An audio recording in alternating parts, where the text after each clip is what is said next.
Check the mic and make sure it sound right, boys.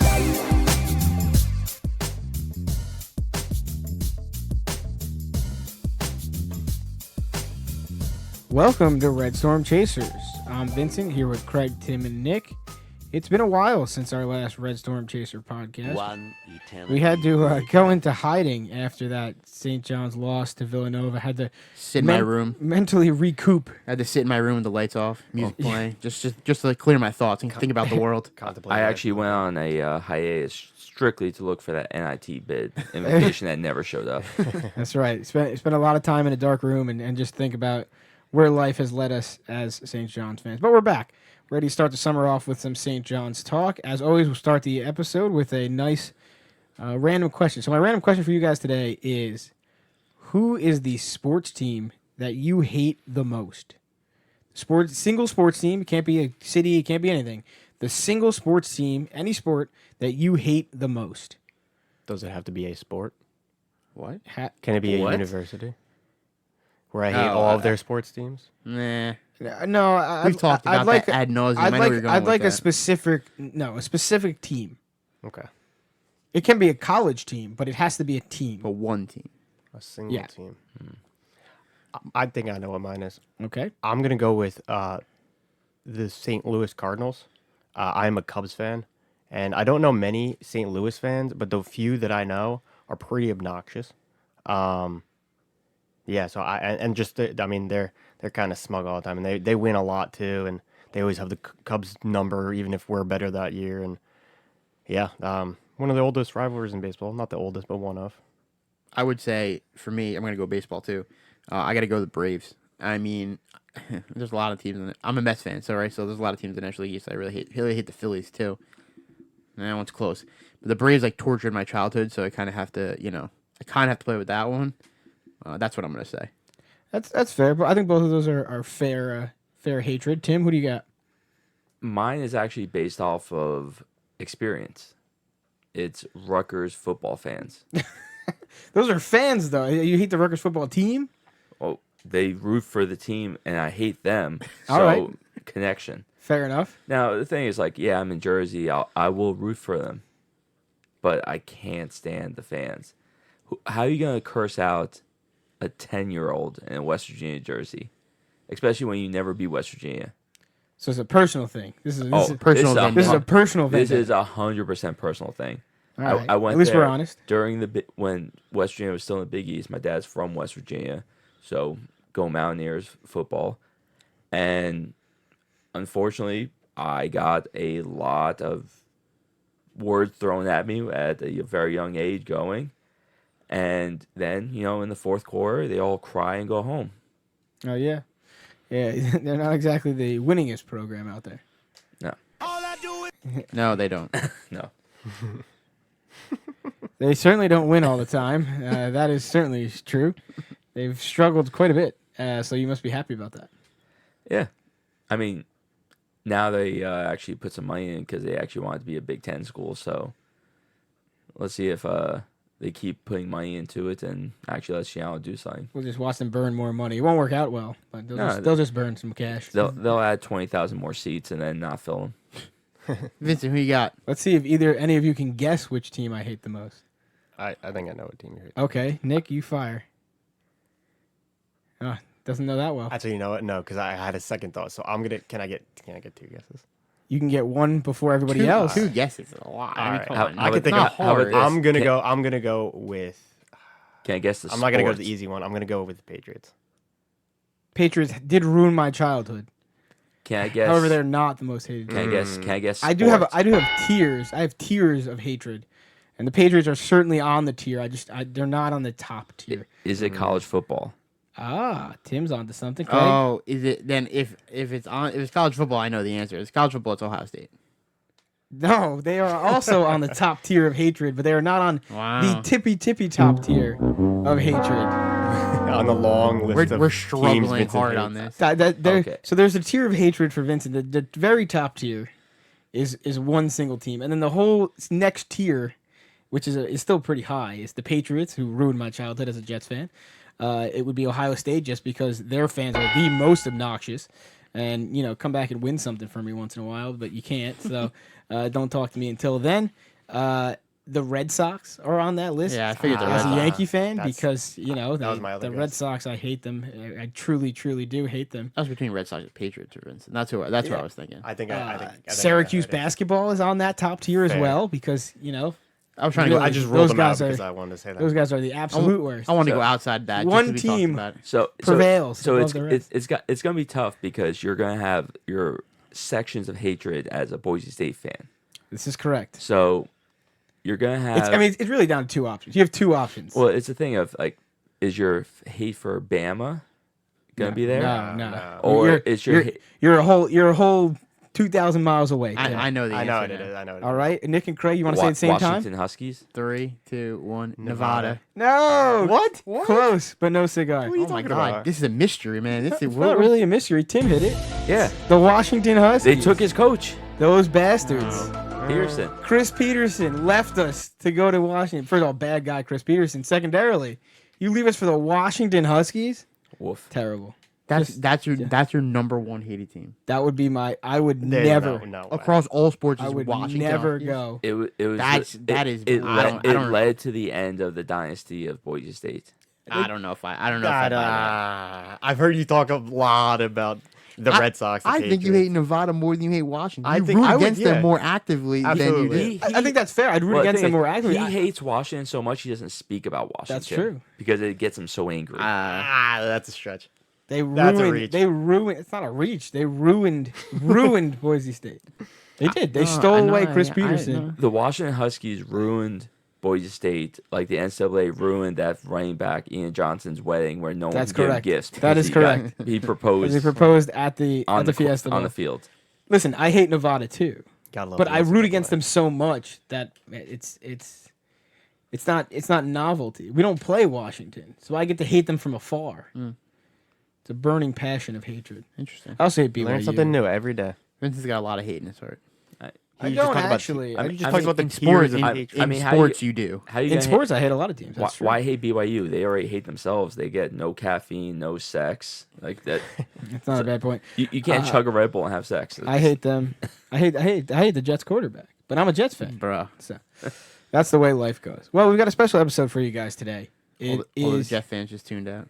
no, they didn't. Listen, there's nothing Jets fans love more than to hate their own team. And I'm sure you could get a whole block and a half of people who would tell you how terrible Zach Wilson is.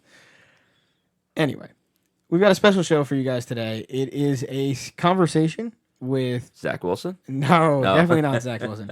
St. John's great D'Angelo Harrison, third all-time leading scorer on the list, 2,178 points, first all-time in three-point field goals made. Career and season. Career and season, number one on the list. The most tatted player alive, D'Angelo Harrison. D'Angelo, how's it going? What's going on, man? I'm in here.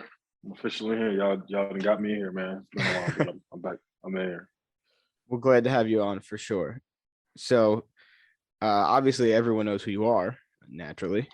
But let's talk about what made you decide to go to St. John's. From the beginning. Haha.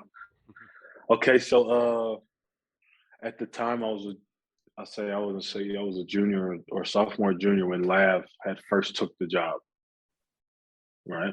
Okay. And then I didn't know St. John's, but I've seen him on TV, CBS games, 12 o'clock.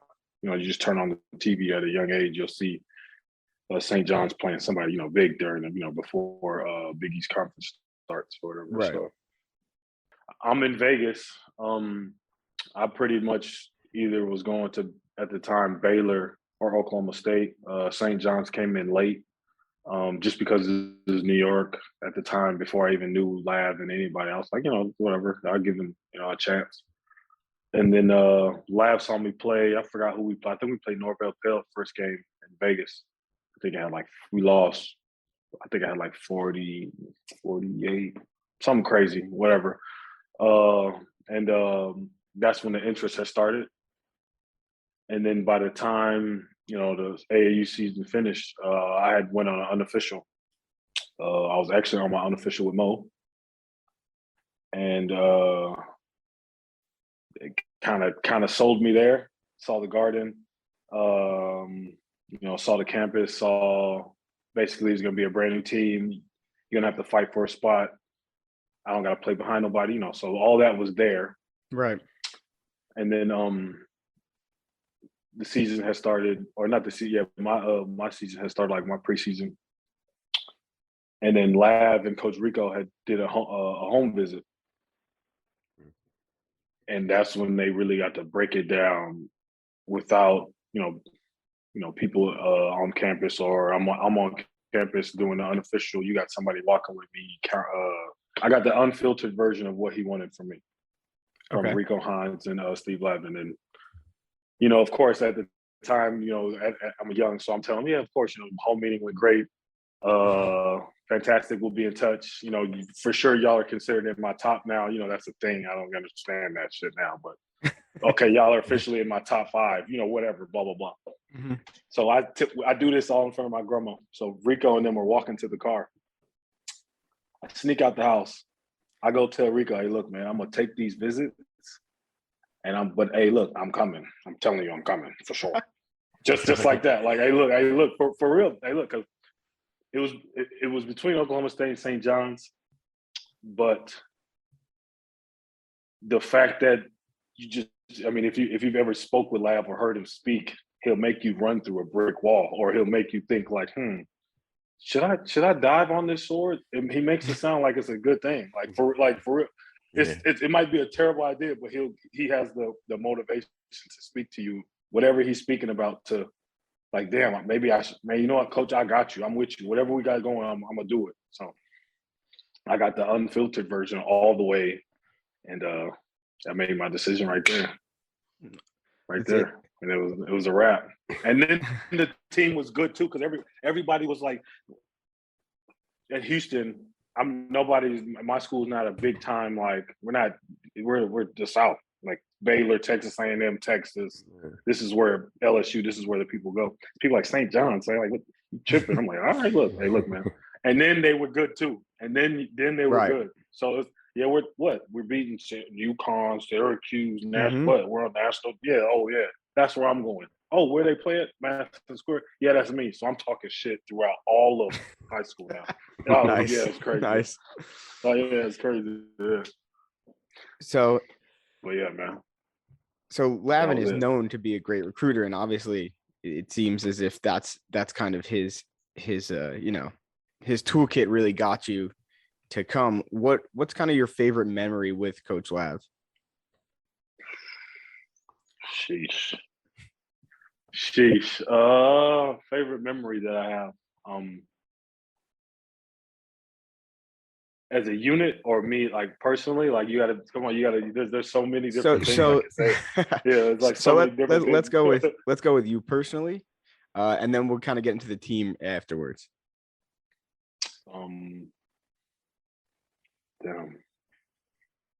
There's 2 that stick out.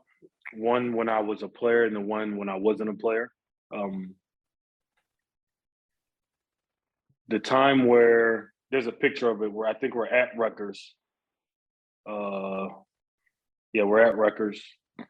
I think we ended up losing that game, but I had went on a little mini run. I forgot. I think it was, I want to say the second half, beginning of the second half. Just the first thing that popped up when you said favorite memories.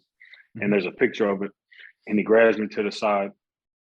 I think I had went off 6 in a row, but I ain't passed it once.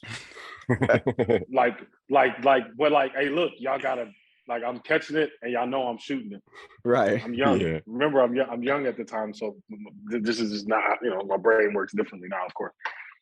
He pulls me to the side. He's like, hey, look, man, I know you're on a roll, but like in his way, like you're on a roll right now, but I need you to be better for the team right now. And I'm looking at him like, man, how can you even tell me this now? Right. But then 2 plays later, like I had a shot, gave it up. I think somebody had either got a crazy and one, or it was like a bang, bang play, charge, dunk, or we got a block and a dunk. And then he came over and grabbed me, and that's where the picture was at. He was like, look, I told you, we had to went on a little mini run. This was just the first thing, one of the first things. Second, there's a few, man. Because it's crazy. So so there's another one. When I was dealing with my suspension at the time, and then basically right after he told me, I was sitting in the office and I was like, "Yo, look, Lav, man, look, I'm coming back. So whatever I need to do to come back and make amends for what I've done, explaining myself." He looked at me and said, this is why basically I did it in a weird way already. Like, look, you didn't grew up right now. Because now I mean, at the time, I'm like, I don't understand, but I looked crazy at the time, the way I was playing, the way I was acting, blah, blah, and I look crazy. Was I really being crazy off the court? Probably not. I was really chill. I really wasn't doing much. Like, I really didn't get in trouble. Like, I'm not, but the way it looked, I can see now as an adult, you're on like this is too much. You don't need to be doing all this, Right. And then at the time, I didn't really understand it. But then now, that was one of my favorite talks I had with just the whole staff in general, because they always kept it real from the jump. You might not like how it's delivered. You might not like, I mean, there's a lot of, obviously there's programs all over the country that are, very demanding and strict and blah blah. But I'm a part of St. John's, so I only know St. John's. You know what I'm saying? Mm-hmm. And so, that right there, like, I looked at him like, yo, like, you really care for me outside of this basketball shit, like, for real, like, so. And then that's another one, and then after, that was like a deep little serious thing, a little touchy right there, Oh yeah, really. Yeah. Getting deep. Yeah, and then when I was done playing, me and Phil Green, we went to go hang out with him in LA, and just seeing on the other side, like, because you think your coach, like, if you play sports, you always thank your coach, what you've done, you got me obviously to the career I've had now. But it goes without saying when you're just hanging out with the person, like, me and Phil, I just whisper to Phil, like, bro, like, we're just in LA, we can chill. It's not like, Yeah. I mean, if you know my story, it's not like I'm not from no gutter or nothing like that. But shit, we didn't really, And so the fact that I'm just in LA chilling with my college teammate, with my old boss, Yeah. we just sitting in Venice Beach, just like, we had some wine, it's different when you're on the other side, Yeah, you're no longer a player. Crazy. The relationship is but different. I'm still playing though. Well, you're still playing. But I'm still playing though. So it's like, I got coach. Like, I got a new boss. That's right. So you change companies, Yeah, you know what I'm saying, for real though. So, but no, those are the few things. I mean, there's so many more. I have so many stories at that school. Man. So you mentioned Phil Green. Are you still close with a bunch of your teammates from that? We have. I communicate with. Okay, so Jakar and Amar are in Italy. Okay. Jakar and Amar are in Italy. That's convenient for you. Yeah.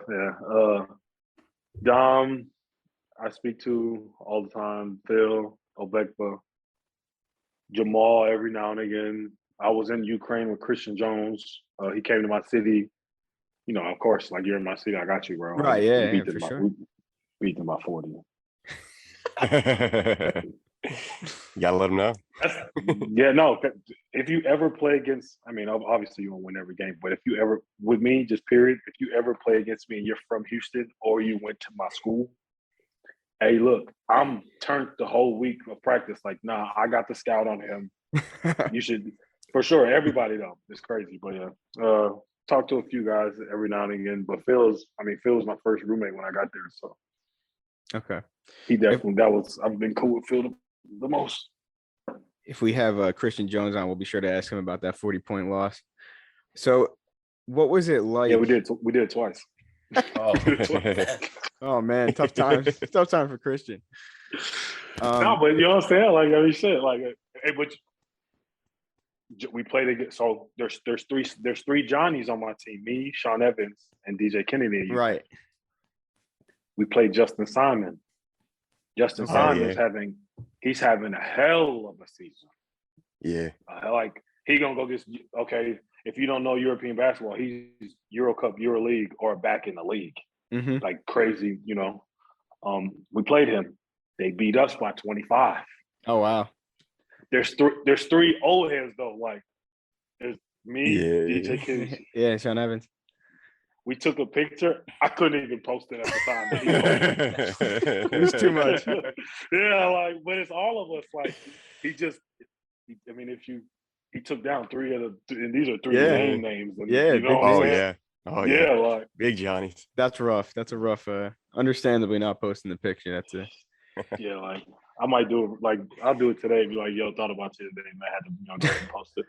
7 months later, like. What other St. John's players have you played against? Like Newer, older than you, other than the ones you played with. I played against Marv. I played against Marv when I was in France. I beat that ass too. I played against who else have I played against? Have you played against Amar too? Oh, I beat Amar last year. Amar's, but I don't know if you. Yeah. I mean, I don't know if you know. Okay, so you know. Yeah. Hey, they have one of them teams in Europe. Like they're one of the best. Like I don't know who the worst NBA team is. If Bologna is healthy, it might be a game for real. And like Bologna got one of them. And they had Epe Udo, but he got hurt. Like Bellinelli is just a different Europe. It's Europe. Like they got one of them teams. They just won Euro Cup championship. Omar just got a title, so it's a big time thing. Yeah, Anjakar. Yeah. Euro Cup champion. That's huge. Like it's like winning a champ. Like that's one of the 1 percentiles in the world. Like that's a big thing. Who else though?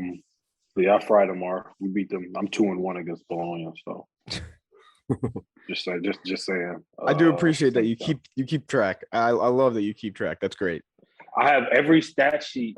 Every time I play a game and there's an official score, an official stat sheet, I have every single one since my freshman year of college. Wow. Yeah. That's awesome. Because I mean, when you as a what do you call it? Like a competitor at the end of the game, you don't want to see a guy always grab a stat sheet. Right. So my first few years, they like, bro, like, are you really just? Hey man, look, this is you don't know what I got going on over here. Like at the end of the year, I get all of them, I staple them. And the thing is, why I do it, it's not like I do it because I want to be able to show my kids like, yeah, I used to hoop. Right. But like I got proof. I got proof. This is one season. Do the average. I mean, we have the internet now, but I don't even have kids yet though. Like, why the hell? Right. Like I'm not even. Don't what I'm saying? Don't even have a situation to be close. Like the way my mind works, man. It's just crazy. Well, I think it goes to your competitive nature, right? And I think it shows, what kind of player you are. You're dedicated to the game, and that's why you want to keep track and pay attention to that. That shit is important. Numbers. I mean, numbers do tell the truth sometimes. Like, hey, they go tell it. They go tell it. I didn't, because I collect them every time, and then even the bad games, you can know, like, damn, like, hey coach, I give him that stat sheet. He's like, yeah, he'll like be folded one time, like when he like my like I mean if during the season I get cool, with the assistants because that's I try to work out, keep my workouts during the year with somebody, and so I'm always with the assistant usually, and so like after the game, because in Europe, I mean if you just beat a team on the road, you don't want to go back out there and try to grab a stat sheet. Right. It ain't safe for real. One of the security might let the dude go. Like, yo, look, go ahead. Like, oh, geez. Yeah, it's Europe though. It's Europe. So, but yeah, man. So, yeah. Playing in Europe, you ever see road flares go off in the stands?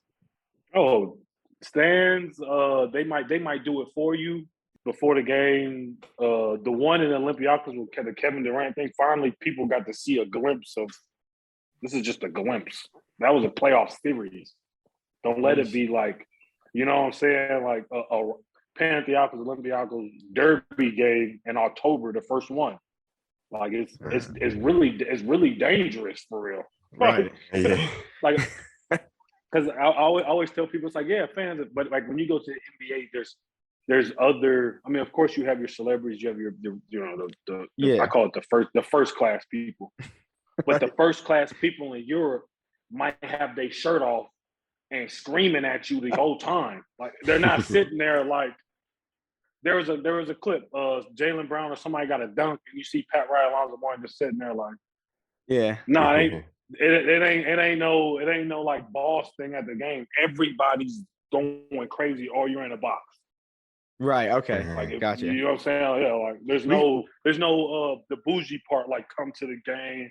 It's about it's they trying to kill the other team. Literally, like I've been part of games in Turkey. We're up 20, and they kept calling timeouts, but they couldn't stop the bleeding.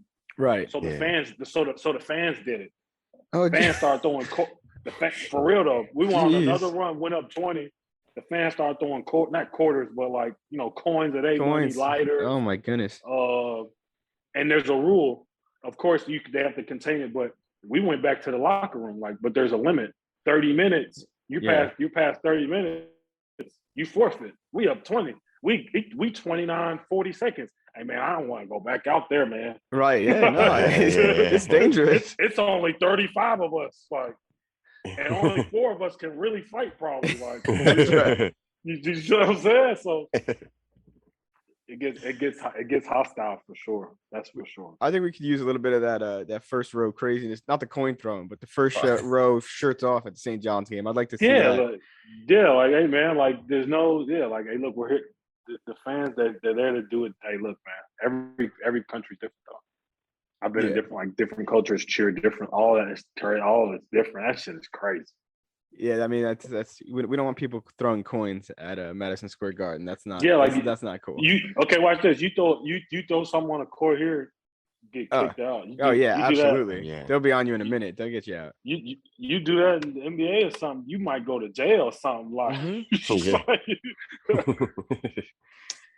So going back to St. John's a little bit, which arena did you prefer to play in? Was speaking of the crowds, was the St. John's crowd in Carnesecca more your vibe, or obviously playing at Madison Square Garden?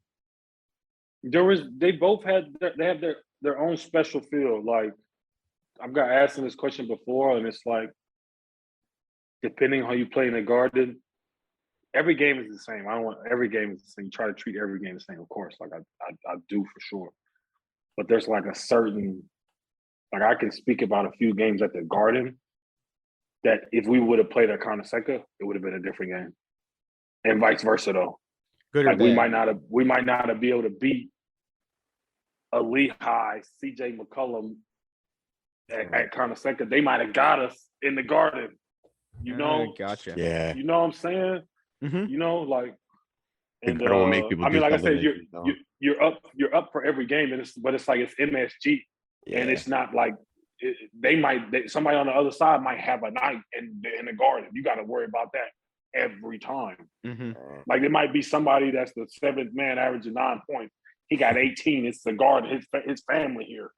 Right. You know what I'm saying? Yeah. You know what I'm saying? Like absolutely. he don't even live in New York. He got his family here. What?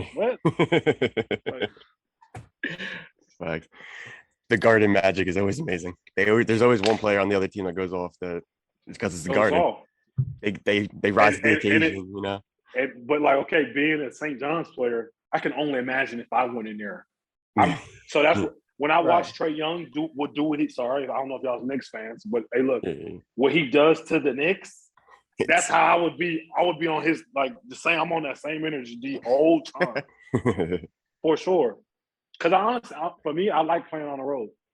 Mm-hmm. I don't like wearing the white color jersey. This is just I don't like wearing the white color jersey. I always want to, even if we're home, give me the color one. Right. Bro. I feel like we're on the road or something. Like it's different. Like white jersey, it's like we can go down. We got to burn the early timeout. Like you got it's different. It's different feel for sure.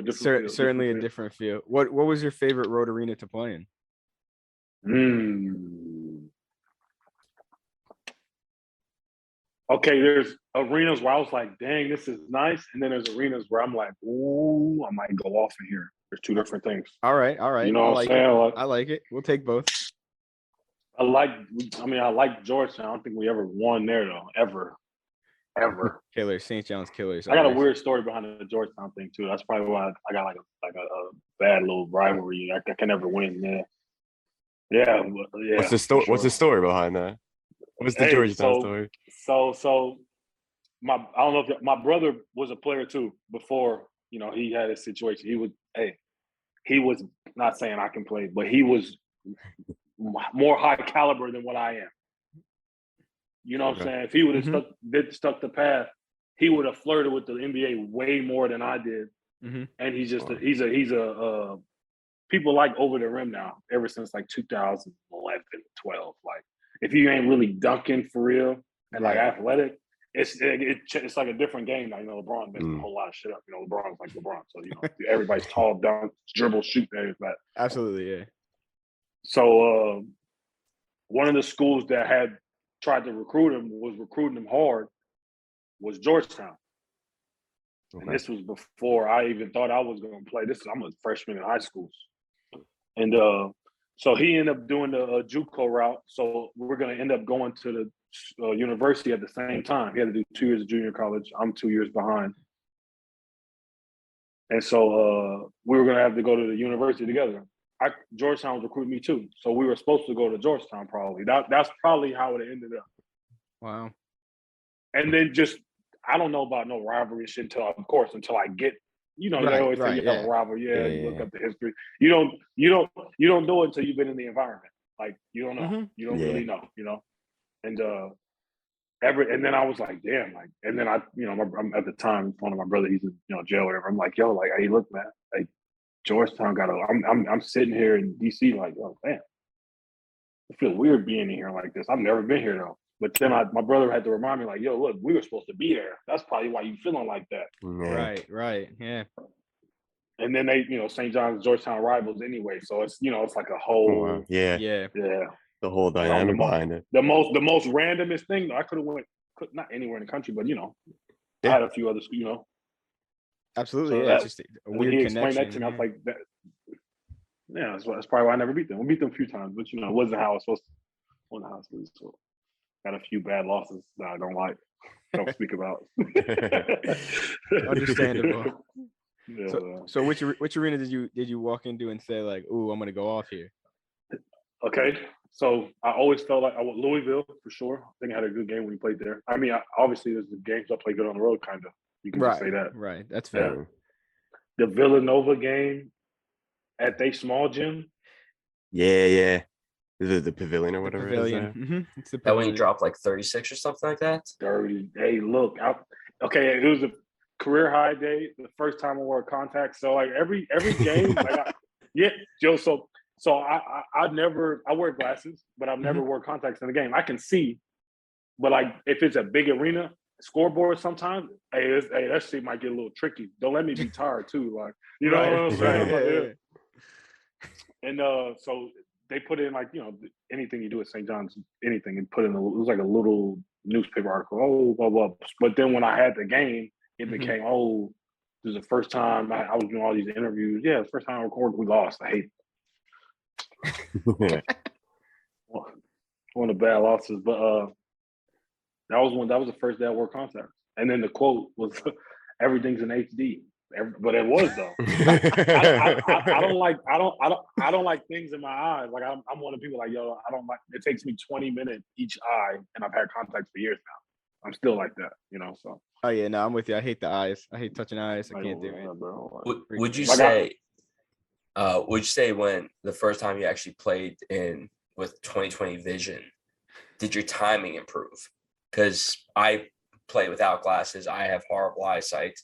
Good muscle memory, but it's you just feel like I feel like my steps would like it was.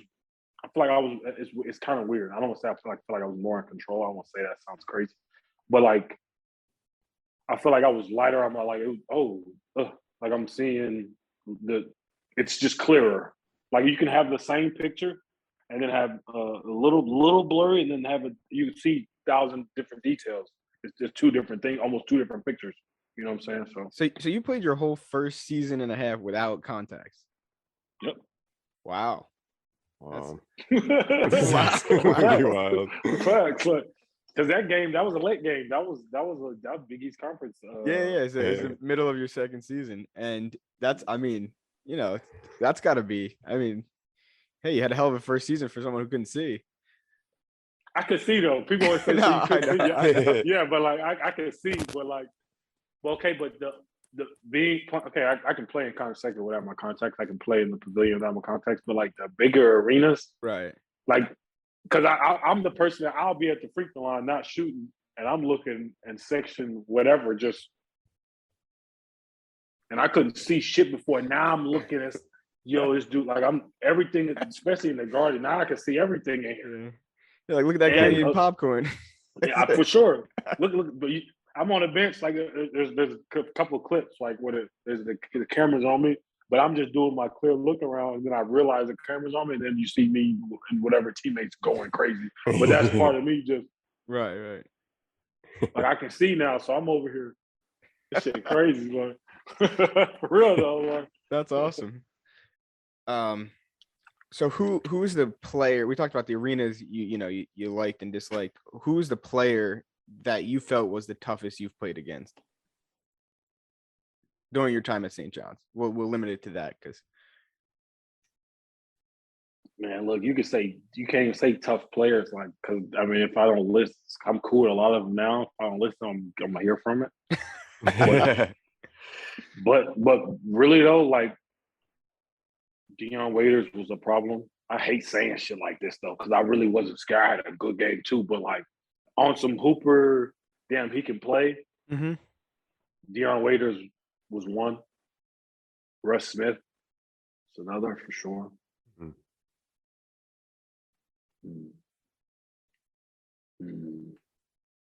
The whole Kentucky team. Okay, because it's like when you come off the screen, it's like, oh, this is now I got an advantage. Right.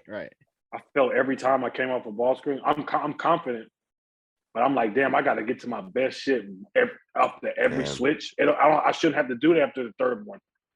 Mm-hmm. Yeah, he's an elite defender too. Switch Gilchrist, switch Anthony Davis, switch Terrence Jones. Damn. A loose ball. Now it's Darius Miller. That's a lot. It's a lot to go against. That's crazy. Now I'm thinking about it. Every year we play the national championship, like our national championship team. I just thought about that. My 4 years of college. Damn, that's mad random. That is a good point. That's I think that's right though. First year Kentucky, second year Napier and Boatwright, I think. Right. Or Louisville, then Boatwright and them. Yep. Yeah.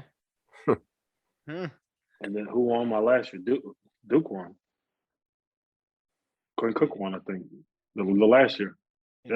In 14, 15, I think it was. That was Duke because we were supposed to play him in the tournament. Won, that was the last year. That was for sure. Right, because that was the tournament year. Yeah. That was the tournament year. So what was it like playing against Dwayne Pole after having played with him to face off against him in that tournament game? At the time,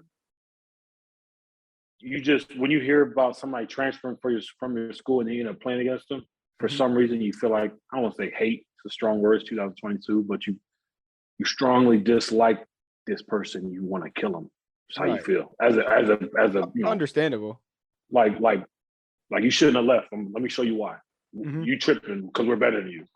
Anybody, even pro sports, like if somebody loses a team, you play against them, or you was on a team with somebody 1 year, they end up leaving, you play them 2 years later. I have a whole vendetta for sure. For sure. But yeah, I mean, that was crazy though. He had a good game though. Yeah, he cooked us a little bit. So Winston Shepard was on that team. San Diego State. Mm-hmm. Me and him are like childhood friends, still to this day, talk every day in a group. I got to hear about that every summer at least. Oh man. There's a few people that I know that like ended my seasons, and I'm cool with some of them. That ain't a good feeling. That's rough. That's rough. Because I know me. If it was me, if I have a thing over you, I'll crack a joke. We'll just be sitting there like, Hey, how about that 40 and that loss you took? Just randomly, it could be years later. It could be years later or something. And you know who does that? You know who does that? DJ Kennedy.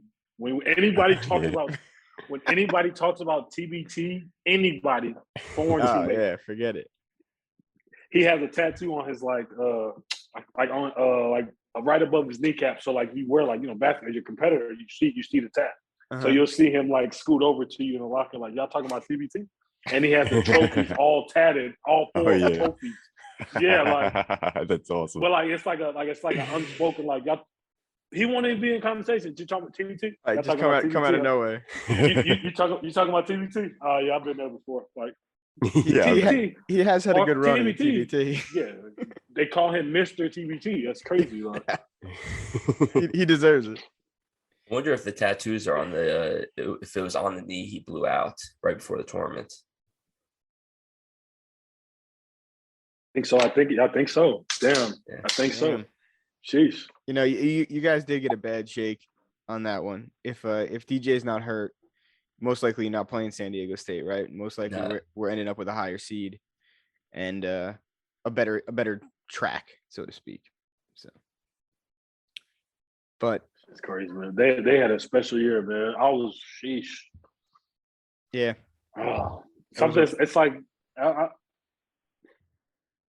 I won't say cursed. I won't say that, but it's like something's always happened late in the season where it's like all right, look, we're about to make a push, and something dreadful like yeah. It is what it is. We're grown now. Like we can speak about the shit. It happens. It's we call it the St. John's dark cloud. It is. It was like a curse. Like I was going to say 100%. It's they don't say it's a curse. Yeah, they don't say it's something else. That's why I couldn't. It's a dark cloud that always sits over St. John's, and just at a moment when things are going great and everything's looking perfect, something seems to flip a switch, and it's been that way for years. I mean, we've been St. John's fans for forever. For my dad went there, so we've been lifelong fans, and it always happens. Always happens. All 4 years, it was like something like. The freshman year, everybody didn't come. Yeah. If I knew everybody Exactly. was about to be there when we all got there, it was supposed to be like what? It was like 9 of us. Mm-hmm. Yeah. 4.5 were there in the beginning. Like, come on, bro. Like, come on. We can't beat nobody. We don't know. Man, hey, man. Come on. Right. Okay, well, whatever. Sophomore year. Not putting the season on me, I get suspended. Sheesh. Mm-hmm. Yeah. Sheesh. It's a big blow. That's rough. Junior year, I think we were supposed to make it. Yep. We were supposed to make it. Yeah. Like we were feeling good. Oh. Ended up in And it NIT killed it. instead. And got blown. Absolutely blown out. 30 points, right? Quinnipiac. Robert Morris. Robert Morris, that's what it was. That was a bad that whole day. I remember every single thing about that day. But I ain't gonna speak names and how it transpired. But we got our ass kicked as a unit, for sure.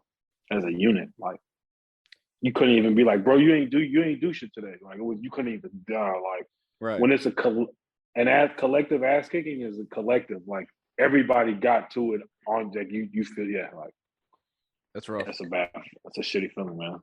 Yeah, it always seemed like the NCAA would find a way to look at St. John's recruit and go, yeah, you're ineligible now. Yeah, for sure. No, like y'all not about to be that lit in New York. Hell no, we're not gonna let that happen. Yeah. No chance. We had the very last transfer that had to sit out before COVID in Naibi. He was the very last guy that had to actually sit out a full year before COVID hit. It's crazy, and I think they needed him bad that year too. That's the crazy thing. Yeah. Could have used him. If we would have, okay, I hate that we should have, could have, would have, but like, if we get Norvell, Jakar, and Amir from the beginning, sheesh. Yeah. The team would have been nuts. All freshmen. Okay, but then I think about games. Okay, season might have went. We would have won. We would have beat Arizona. at the Garden that first game for sure. Just because we had a little more, we have firepower too. Like there's, hey man, look, college basketball game I think that was my second game, or that was my first game in the Garden. Mhm. Man, I went up and down in college. You're trained to play hard as hell every possession. Like, NBA guys, you take a play off, you're gonna guard. Oh, he's not on the scout. College, nah. You're in a stance and you're young, you don't really know nothing. You're in a stance, listen, I was dead before the first TV timeout. Dead. From the warm up to meeting Kareem Abdul-Jabbar to the guard in the faces to the I'm trying to dunk everything. I'm in warm ups. Right. You know what I'm saying? Like, Just going over the top. I'm back, boy. I'm missing shit though, but I'm ready. I'm ready to go. But it's a preparation you have to have. Like, I didn't have a routine at the time before the game. I do like a little. Like now, I don't say OCD, but my routines when it comes to my job is so. If something goes wrong, I'll malfunction. So nothing can go wrong. That's why I haven't planned out. College, man. You still have the same routine? Now, yeah, I've had the same routine last 4 or 5 years now. The same one from your senior year? Senior year, yeah. Little modification. I'm a different player than what I was, kind of. Now, like St. John's, I was in a different role. It's weird. I can't explain it. Like at St. John's, I felt like I needed to deliver baskets. We didn't have a lot of scoring. People always thought you shooting a lot. I'm like, look, man, did you look at our numbers? We don't really just score points. It's not like we're scoring points. Sorry, that's something I do. That was your role. That definitely was your role. You were the fire of that team for sure. Not only because you were scoring the bat, you were left to score most of the baskets. Just like, come on, like, come exactly. on. Like, I'm always like, yo, come on, like, we need to. We get. They just want on 6-1, man. We gotta look a lot of something. We're gonna be down 12. Right. Like, yeah. And being in the crowd, I think we could always feel your energy. To tell you the truth, you're someone who really brought more energy to the game than anybody else. And like I said, we've been St. John's fans forever. We've been going to games forever. I don't remember any player as fiery as you on the court or as bringing that excitement to the arena. You hit a big three in a big spot. The Garden's going wild. Oh, it's lit because I'm going crazy. Because you're going crazy, and it's great though. I mean, that's what you need in a place like that. Yeah, for sure though.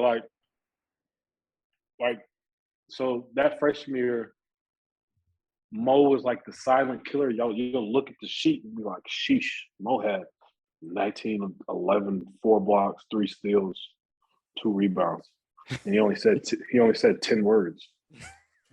And all of it was defensive talk. It wasn't, like all defensive talk. It's not like two different. I like that though. We're 2 different people. Right. But at the same time, we're competing at Mo, hey, look, you ain't got a basket in a while. Hey, they just doubled me for the second straight time. I need you to get something done. And he'll he gets it. Quiet confidence. Oh yeah, like Mo. I still talk to Mo. I played fucking Call of Duty with Mo as well. So nice. Mo's my dog. Yeah, that's my dog. I mean, you talk about what could have been a little bit if Mo had stayed. And obviously, he went on had a career, but he stays another year. I mean, that team is deadly too.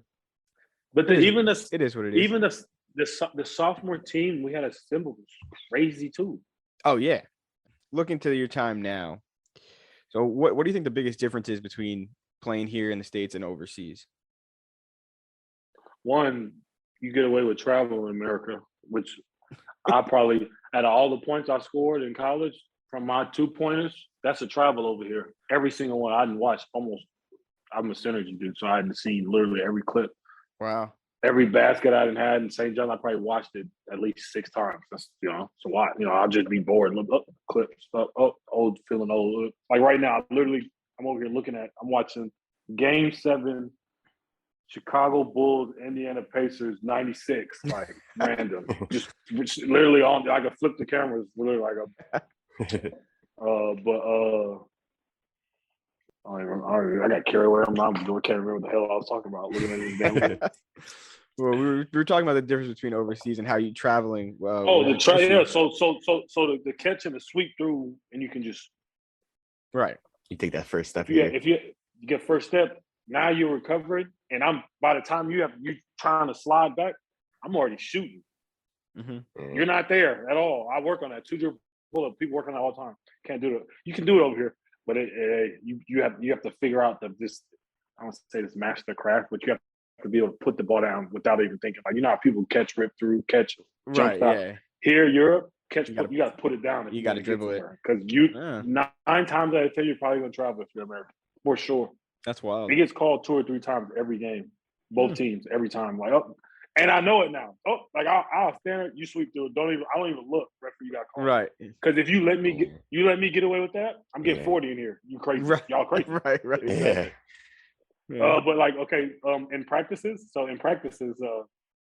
like the coaches don't call all the time, and the Europeans or the foreigners, they call it. That's like a cheat step. Like, hey, bro, that's you can't. We weren't taught to do that, so you're not just allowed to sweep through like that. That's right. And you got to think in practice. Sometimes I'm getting away with it, and you're not even close. Like, oh, I just did it. Oh shit, way out.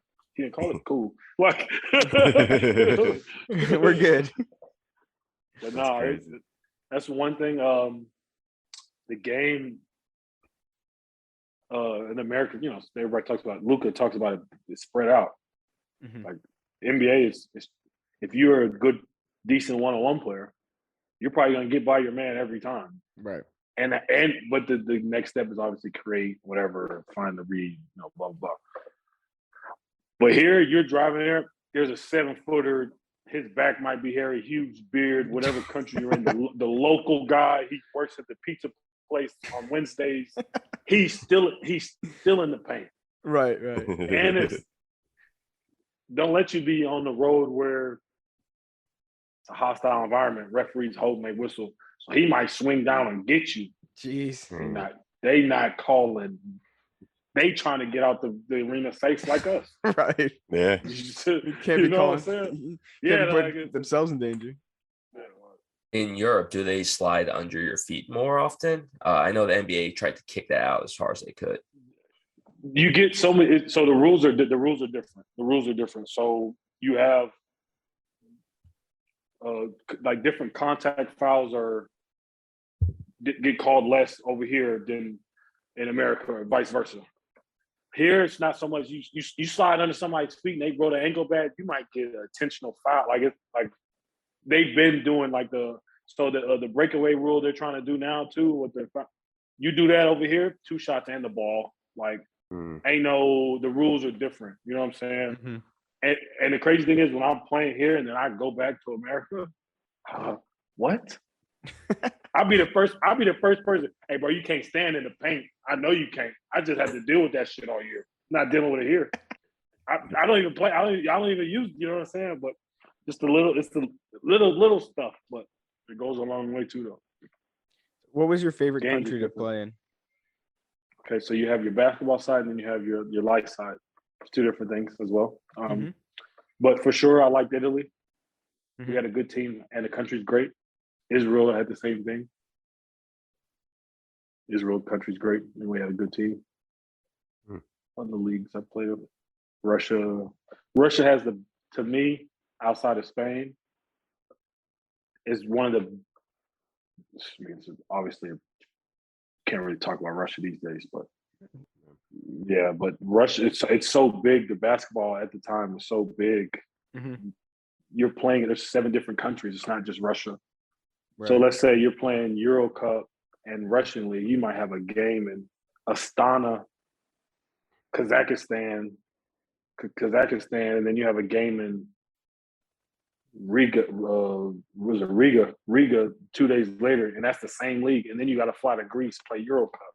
Jeez. So the experience is different, and it also depends on your team's budget. Because let's say you in this competition. And y'all really ain't got no money to be on travel. You in there with middle seat, if the GM or somebody don't like you for real, or I've been a part of both things. I've been part of the Ukraine was one of the best situations budget wise and team and winning. But then I've been a part of we're good. Like even the Italian team we had last year, we're nice budget, nothing crazy. It's not Bologna or Milano, but we're beating these teams. We're one of the best teams in in Champions League at the time. We were first in Brindisi, but we're on this commercial flight for $89. Jeez. But we one of the best teams and all it's just it's different. It's crazy. It's certainly different. It's like, but so you're in there with fans sometimes, just like just sitting next to him on the flight. like shit. Like you chopped it up and then hey, take a picture, blah blah. Now they got your seat too. Nah. Yeah. Oh boy. Don't let it be a game where you lost and it's a fan on the opposite side. Now they just no. Yeah. Not even talking shit, but you'll just look like Give you that look. Just looking at you. All right. Even fans that travel with you, now you're traveling back with them. And some of them might be the first. Listen, I've been part of some every European player, I'm pretty sure that's some crazy story. I didn't want a crazy game. We got on the flight. We ended up catching a regular flight back to our city. And it's like these fans I didn't even know that were part of our team. First class, I get it. Fan, you probably a sponsor, whatever, right. Management. I get that. And man, I'm not that tall, thank God. But some of these planes, Derek Willis, teammate from last year, couldn't fit in the seat ever. Damn. I'm talking about, and I'm looking at these people in first class like, we really just put some money in your pocket. You can't give my big dog a seat. Yeah, right. Like, come on. Get up. Or make sure every team is different, but you might have we couldn't get on that flight. We have a chance to catch a flight. You're not chartering, so if there's one, they're gonna book it. They're gonna book it. Everybody's there's seats, but we can't just pick seats right now either though. We're trying to get back to our city. So you might be on there. I've been on some shit, man. Jeez. That's wild. It's definitely a different world out there. Sure. Yeah, but yeah. So you mentioned playing in the Ukraine. What was that like to have an abrupt ending? And what was the situation in Ukraine like once, the war essentially started while you getting out? I'm telling people all the time, like this is say 3 weeks to a month before the war officially started, when he crossed over. And I'm getting emails from the US embassy like, what? Why haven't we spoke about it in the locker room? Right. I know I'm not tripping. Like, okay, let me not be the first person to just go crazy, because it's Europe. You start going crazy, man, they'll send your ass home. Like, you want to keep complaining about it. Somebody will come take your payment until the war starts. Everything's different. Everybody, every team, you hear about players that got stuck, all kind of shit, but whatever. This is 3 weeks before. I'm in a coffee shop, one I go to every day. Asked the guy, hey man, you know anything about this? They're at their border. They're right on the line. I'm trying to say it like cool, like nonchalant. like they, about the thing that they trying to pay. Like, oh, they do it. They did it a few years ago. It's what you kept hearing. They did it a few years ago. He didn't officially do it, and I'm cool. Thank God, my president at the time, we were the best team in Ukraine. It's not even close. We were averaging beating people by 40. I'm talking about shit because it does. I get my first championship if we don't have the war, but it's okay. It's bigger than that. Yeah, but our president comes to us. He's like, I know y'all have heard about it, blah blah blah. If anything happens, I'll put you on a charter flight. We'll send you out right when shit happens. Hey man, I probably should. If you Googled who my president was, you'll know more. I don't want to put it. No, understandable. Yeah, no, of course. Yeah. He told us, he came to us, he's like, if anything happens, we're gonna move you and your families. We'll fly you to another place and then you'll go home. shit's getting closer, more troops, 150,000 troops. So I'm in the same coffee shop. I go on. It's a group of Americans, and we're like, "Hey, look, man, we're about to go to the coach. Hey, man, y'all really have it.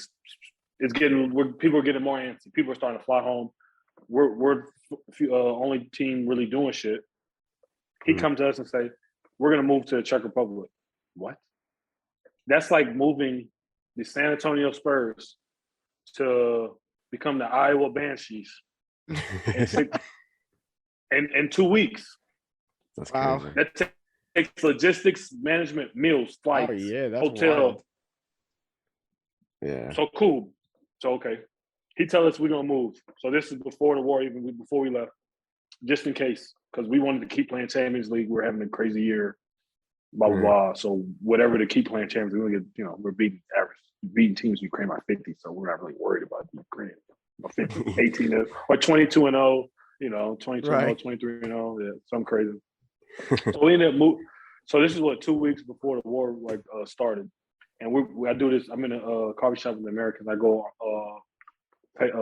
Instagram Live with Overseas Fits, and they started doing, people started talking about being in here, blah blah, became like a thing, and I'm telling them like, man, because everybody's asking us because we're the best team. Like everybody in Ukraine, all the players like, yo, what are y'all about to do?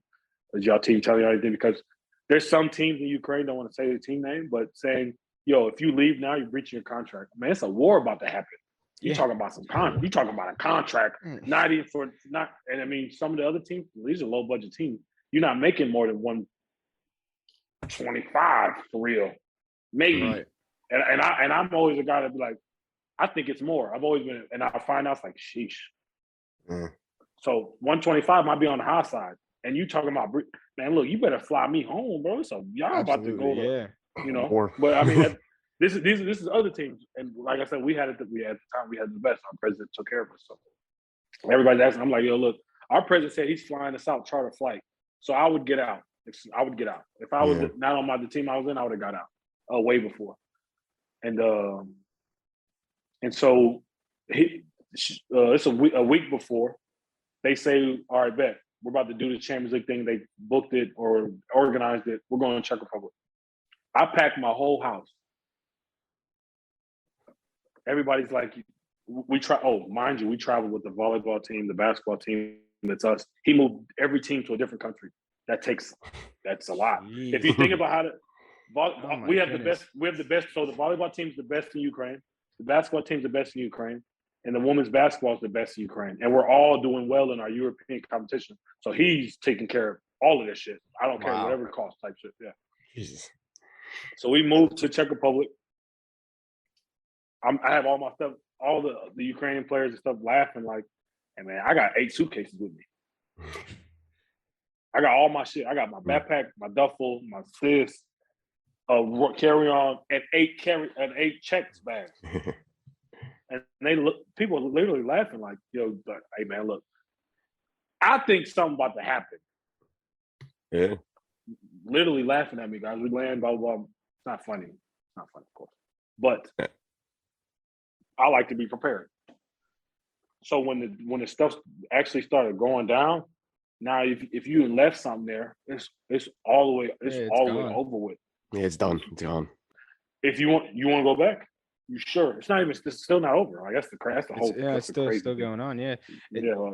I mean, yeah, and it's understandable for you. I mean, right? You're not from Ukraine, so obviously you're going to bring all your stuff, like, for exactly that purpose. If it goes on long, you're not getting back there. So, it's an unfortunate circumstance.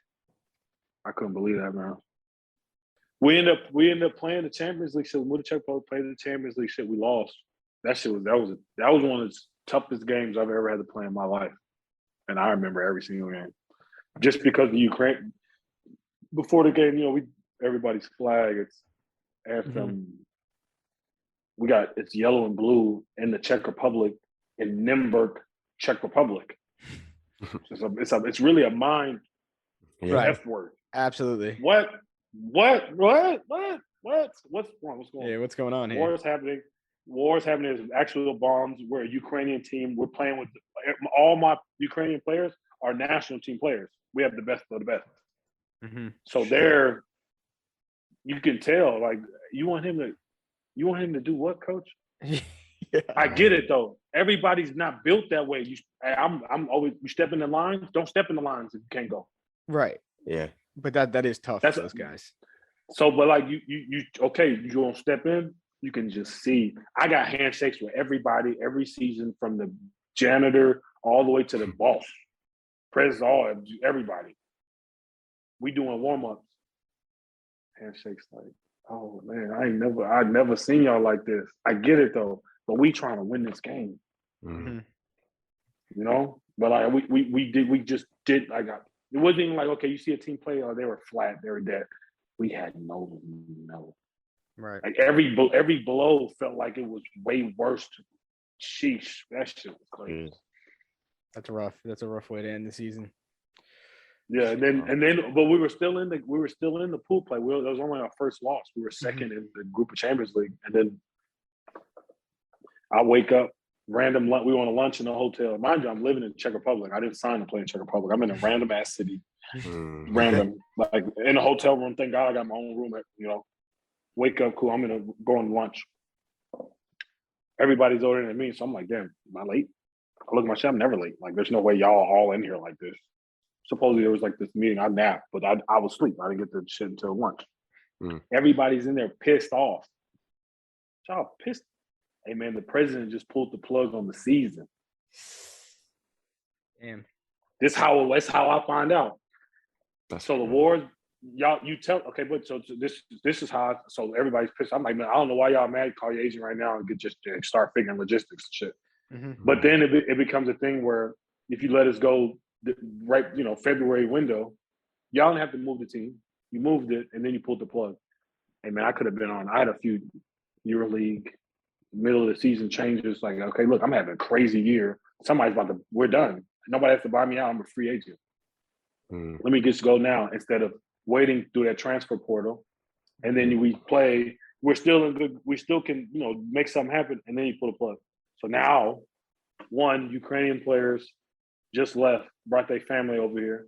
Now you're leaving them in the hotel. Now you're leaving them in the Czech Republic. You're leaving them in the hotel.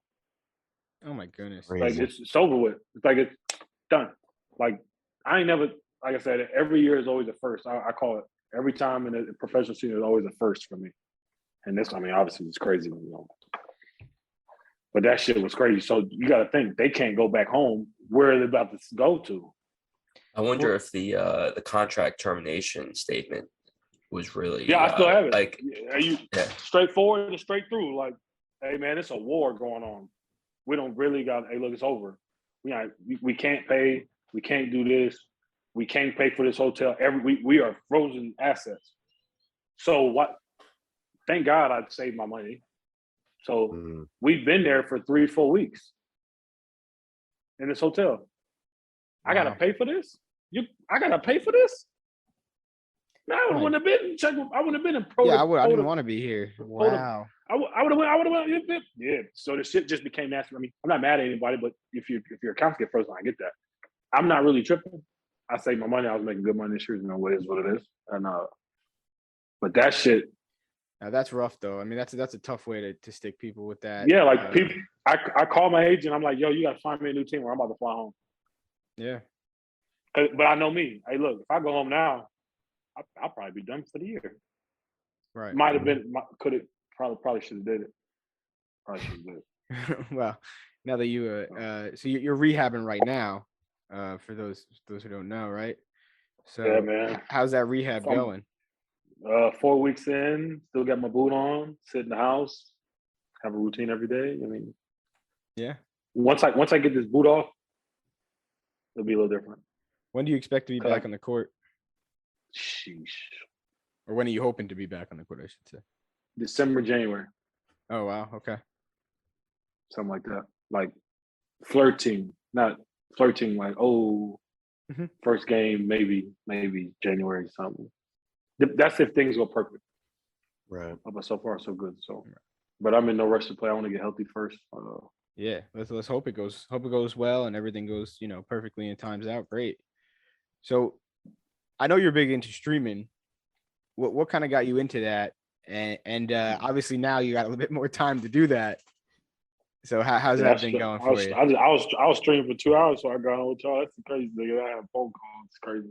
But shit. So I played I've been playing Call of Duty. I've been playing video games. I've been, whatever video games kind of hot, I'm probably gonna play. Call of Duty is the main one right now. Add me on Twitch, D Harrison 7. Stream D Harrison 7. You plug yourself. Say it loud and proud, D baby. Harrison 7, man. Twitch, man. I stream Call of Duty, Destiny. My little stream. Subscribe. I got a little saying. Subscribe. Pull up.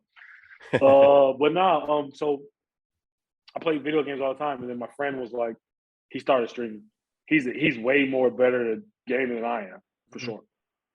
Shout out to my man Caleb. Hey Caleb, that's my man. And he started streaming and was like, "Hey man, you can get paid off this shit." I've heard about it, Ninja, and all these other people, man. But I hoop. He's saying, "Man, look, just turn it on. You have a fan base. Turn it just." Same any app, Cameo, all these other apps. Where basically, people want to just hear from you or see you somehow. Yeah. And he's like, just turn it on. So I started streaming without the camera, and people were still subscribing. Really? I'm like, what the hell? I officially made $236 off my first month as a wow! Congratulations, Nice. That's awesome. That's awesome. With no camera? No, I had a camera towards the end of it. So I started with no camera. And then people were like, yo, I'm thinking it's like a super hard to do, set it up. I'm in Ukraine, like, man, I ain't doing shit tonight. Grab me a glass of wine. I'm driving by like a GameStop. The camera, I call Caleb. Hey, look, man, you just USB it and it's ready. It's like, yeah. I'm not overthinking, whatever.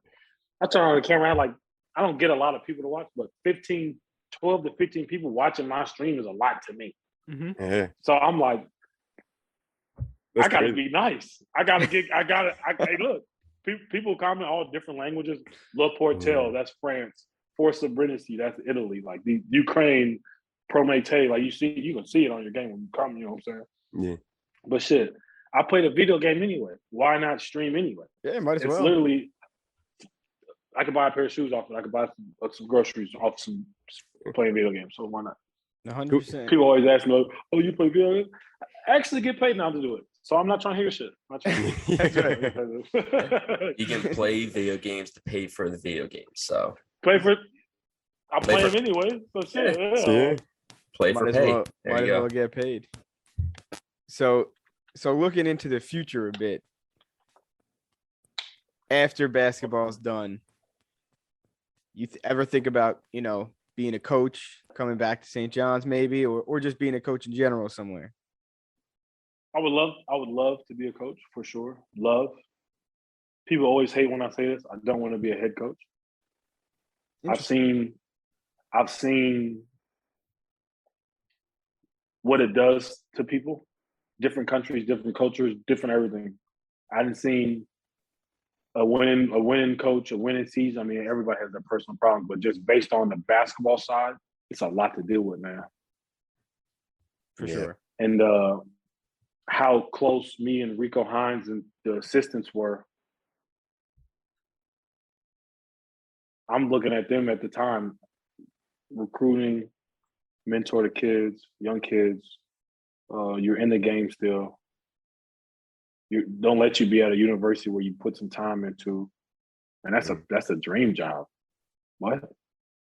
I'm gonna walk in here, and I've always been the player to where I've been feisty all my life. I've got sent to the assistant coach all the time.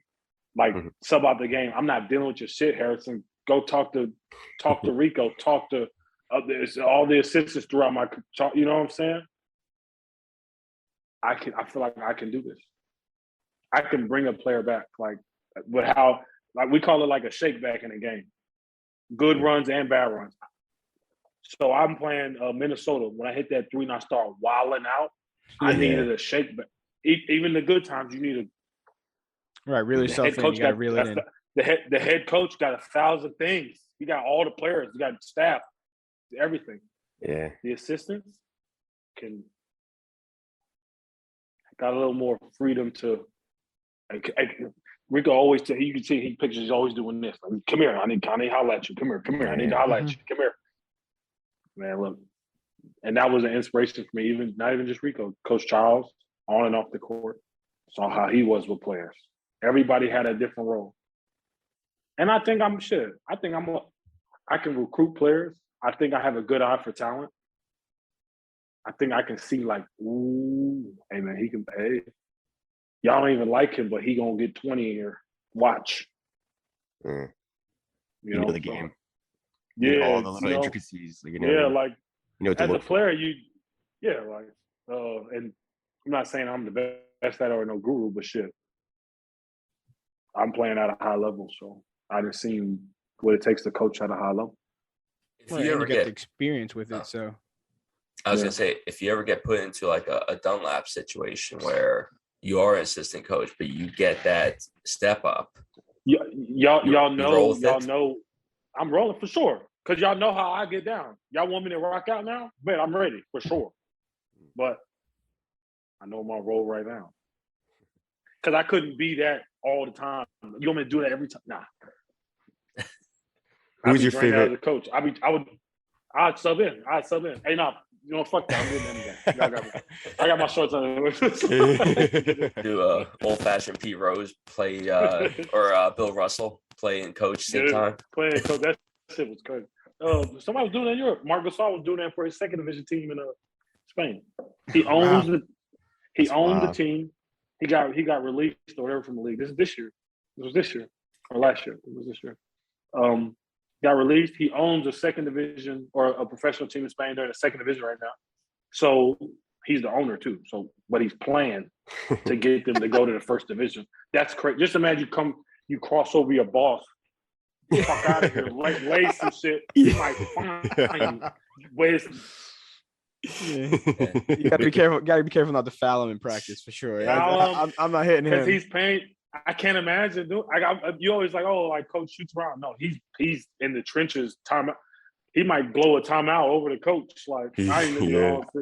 The Gasol brothers are crazy. You got Mark owning the team. He'll beat you up, throw you Yeah. out, and then Pal goes and does surgery for you.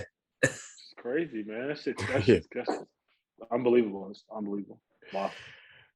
All right, so I got two quick questions for you, and I think we'll wrap it up. First, most important question, probably of this interview. What's your favorite tattoo that you have? Ah, shit. Oh. I mean, technically, it's like one. All like kind of connected in a weird way now. Kind of. Favorite. I have a few. Okay. All right, so we'll go one there. We'll do one there. All right, St. Y'all John's see that? logo on the ankle. Yep. Yeah, we see it. Yeah. I remember when you got that. What else? Okay, I have this. I don't know if y'all can see it. I have a basketball with wings on my arm right here. Can y'all Yeah, I see can that? see that. Yeah, we can see it. Well, that's nice. And every country I played in. Oh I don't know yeah. if y'all really- Yeah, every like Oh, the colors. every Yeah. Oh yeah, I face. see the You have blue the and colors yellow of on there. the colors of every country And in the Texas basketball. as well. Texas. That's where it started. Yeah. Turkey, Yeah. Italy, France, Russia. Can't really say Russia these days. Ukraine, in Israel. So yeah, That's nice. I like that one. a little different. We'll keep it at those two. All right. All right. We'll keep it at those two. Those are cool. I mean, those are meaningful and cool. So The most I got- tatted player alive. And I'm getting a huge one on Monday. Huge tomorrow. Where you getting it? Today Sunday. Yeah. Where you getting it? Where left do you Left have on chest. your body? Yeah. Okay. I was gonna say I remember when you there's left. only- You were like, there's I'm not only- gonna there's- pass my hand. And then you came back and visited with your hand tatted. So people, okay, you want to know where I'm not tatted. Okay, so here, hands. I have my hands, neck.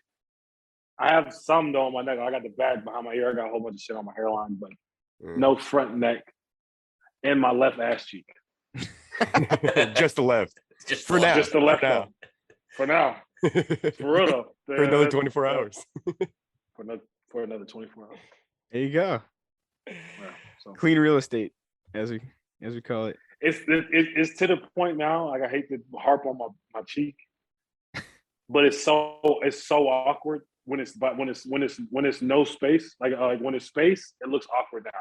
Like that's why it got bad because it would just be a random huge, like it's all tattoo, elbow, armpit, behind the ear, behind the leg, thigh, right cheek, Achilles, feet, toes, ankles. Nothing left ass cheek. Shit looks crazy. And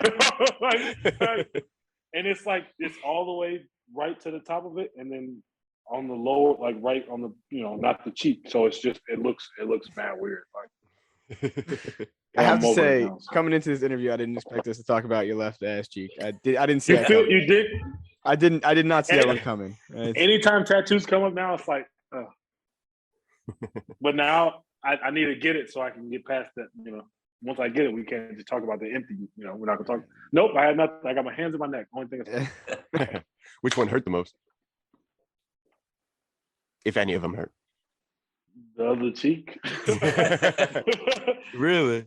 Okay, so I'm not in the needles. Like not in the needles. That sounds terrible. Like to say it like that, but I can't get shots now. Like just shots, needles freak me the hell out.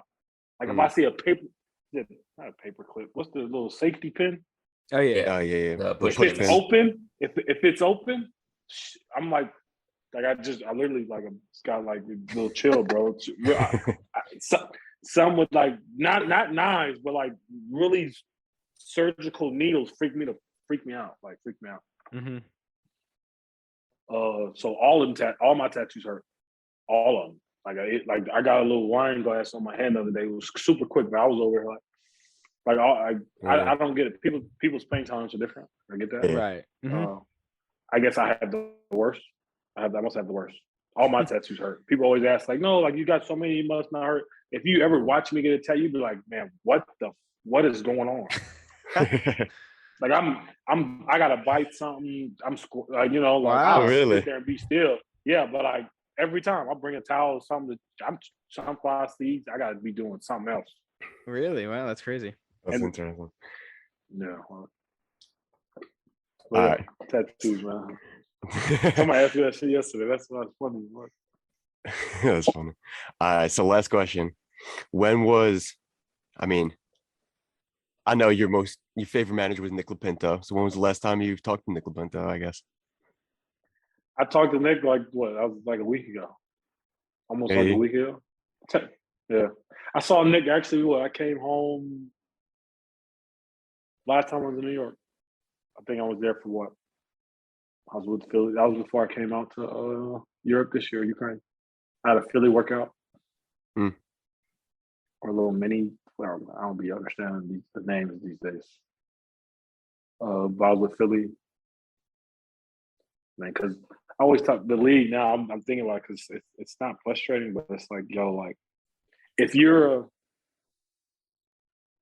I want to say a high level player in Europe, let's say a mid caliber and higher type of dude. When you go try to do these NBA things, like it's like, of course you want to do this, and this, but there's still a chance you ain't gonna get no money out of that. And you just did summer league, you averaged 30. You went to training camp, killed their franchise dude. We ain't got no spots for you. I just did all this for no cheese. You might get stipend, but then in Europe, it's like, yo, look, you come in August. I mean, this is just a random number. I don't talk about nobody's salary. They might give you $40,000 after you pass your physical. What are we talking about? Right. Yeah. You know what I'm saying? And I'm realistic with myself. I'm not built like Mo and I'm not built like these long arms. I'm pretty. Hey, look. So I'm with the Rockets. So I'm happy to do all this NBA stuff. Like, I'm in this bitch. Like, yeah, I'm in here now. I'm about to get something going. So now I'm doing the stretches, the length of everything, and just all this. Dude come to me, looking at the little chart or whatever, the size chart. It's like, damn, Mr. Harrison, you're pretty basic. It's like, sheesh. And I just scored 2,000. I'm still in young Harrison mode, but mature, you know. Yeah. So I'm looking at him like, man, shit, I get 20 on anybody though. Like for real, Right, put me yeah. anywhere, I get 20. That's how I'm. Yeah. A team in Turkey. I can talk about my first job. Team in Turkey offered me it's like it was 110,000 my first check. First check out of college. 20. Yep. I'm with the Rockets. It was like a summer league and maybe exhibit 10, or there was no two ways yet. So there was like something else, like maybe 40 grand. But you have a chance to make a team. I don't want to knock nobody's dream. But I am who I am. I'm from where I'm from. At the time, if I see $2,000 cash, that shit is a lot to me. So you want to pay me what to go play where? I don't give a damn where it's at. Hey, sign you. Hey man, I told my agent at the time. I mean, you can go ahead and sign that. You just send me the number. I trust you, right? You're my agent. I trust you. Young. It's 110 grand first year. But watch this though. I go to somewhere I've never heard of in my life. I'm in Turkey. I've never heard of this place in my life, ever. I've never heard of nothing foreign. Thank God I did the St. John's trip because that helped. Because thank God I have some type of awareness to get Wi-Fi, food, find out how to speak the language and the food you want. You know, a little bit. St. John's, top. But I am not in a place like Istanbul, Madrid, or nowhere like this. I'm in a place called Uşak, Turkey. You don't even. It doesn't even ring a bell. No, nothing. I know it doesn't. No. Yeah, no. Some of the people that's played for this team, though, watch this: Jeremy Hazel, CJ Watson, me, Zach August. But you've never heard of this. Yeah. Write this Paul down. Harris. Yeah, Paul Harris. Kim Birch was on my team. He's the NBA. I land there. It's me and Kim Birch. That's crazy. Some little It's his first European job too. So thank God I had Paul Harris, a guy from Syracuse as well, Andre Harris, and this is one of the few teams I'm actually still like. Every team have a group text. This is one team I'm still in communication with to this day, every day. Yeah, that's cool. My first year, I'm thinking I'm Harrison. Y'all got me. Yeah, what? I'm in. What? I'm a pro. I'm about to. So watch this. Humbling experience. I'm first two games I'm at 24. First quarter, I'm going crazy. I'm like, man, this European shit ain't shit. Whatever. I'm a rookie. I played against a team called Anadolu Efes. At the time, they had who was their point guard? Well, they had Dario Saric, NBA. Yeah. Chetty Osman, NBA. Who was their big? The guy that's Bryant Dustin. I don't know if y'all know EuroLeague. They just won it. He's been there 10 years. So this is one of the elite of the elites. These are man, who are these? These foreigners about to go to the league? Man, I don't see it. I don't play them yet. I play another guy that plays for Atlanta, Bogdanovic, not the Jazz one. He's playing for Fenerbahce. It's him. Epe Udo was on that team. Who else was on that team?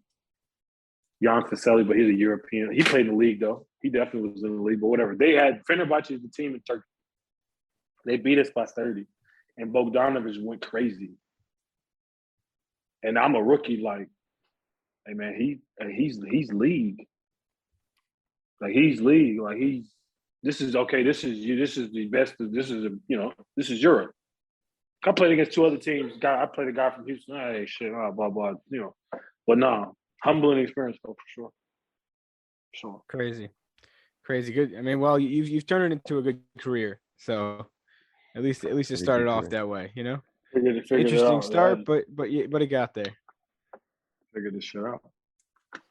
Well, D'Angelo, we'll leave you with one last question. Obviously, you're rehabbing. Oh man, you gonna come back to any St. John's games if you can? If they let me go to the States, I mean, I don't know how the shit's gonna work right now. But hopefully I'm there in the beginning of the year, catch like the first few. Like that's what I'm trying. Because I ain't about to be playing. But I mean, like I said, it's out of my hands. I want to be in America now. Right. But... All right. Well, hopefully you get to come back and we get to see you at the game. No, for sure, man. Thanks for having me, man. For sure. Yeah, no, thank you for taking the time. We appreciate it. Always good to hear from you. we want to thank D'Angelo for coming on with us. It was really cool to get his perspective and just see how he remembers every game and remembers his numbers from the game and how dedicated he was to St. John's and to basketball, right? I mean, to be such a student of the sport. Yeah. And remembering how much he scored against St. John's players. Yeah, that really was cool. funny. Yeah, it was great talking to D'Angelo again. I was a freshman manager when he was a senior in that 14-15 team. That was an electric team, and it was cool. I spent a lot of time with him, but I didn't always know. I was a freshman, he was a senior, so he had a lot more things he was thinking about. So it was really cool to actually hear what he was thinking about at the time and stuff like that. The thing I always remember about D'Angelo is that he just had the green light from everywhere, and he had that mentality of just he was gonna make any shot. He was Steph Curry before Steph Curry. He was. I mean, he was also clutch After Steph Curry. After Steph Curry. Yeah, He did have that clutch. he did have a factor clutch there. factor. He would hit the one that comes to mind is that Minnesota game where he hits a 4-point play. But that was that one that gets remembered. But he hit shots like that all the time. And we've had great players since him. Shamari Pons and players like that, and they're all great, but they miss that factor, that it factor, that clutch factor that D'Angelo had, where you put the ball in his hands, coming down the court in a big spot, need a three. D'Angelo gets the ball, he's hitting it. There's no doubt He he's would going to shoot from hit the the S. three. Yeah. He could shoot from anywhere. He could shoot from He anywhere. could literally shoot from anywhere, And he he could would make it from- make yeah. it, not just shoot from anywhere. Anytime He it could went make up, you were like, "Oh, this is going. This might go in." Absolutely. And we haven't really had that clutch factor since. It happens. It's some player. Derek Jeter made a career out of being clutch in big moments, and D'Angelo Harrison had that same kind of factor.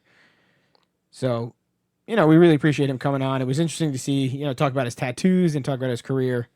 We wish him the best. And a speedy recovery.